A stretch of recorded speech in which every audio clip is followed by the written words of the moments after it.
We are ગુજરાતીસ અને અમારી બધી જ રસોઈ ગયેલી હોય.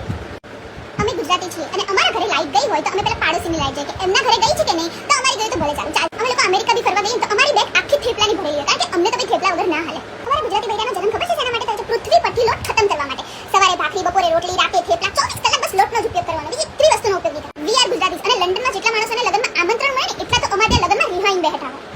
વી આર ગુજરાતીસ અને અમારી પાસે અમુક એવા વાક્યો જે ખાલી બોલી શકાય, લખી ન શકાય. હું થયું લખો.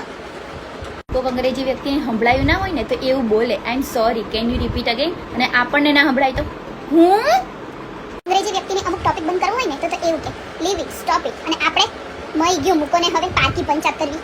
ગુજરાતી લોકોના કોઈ વજન ના ઉતરે, કારણ કે ખાધા ભાઈ હાલવા જશે અને હાલીને આવીને પાછા ખાશે.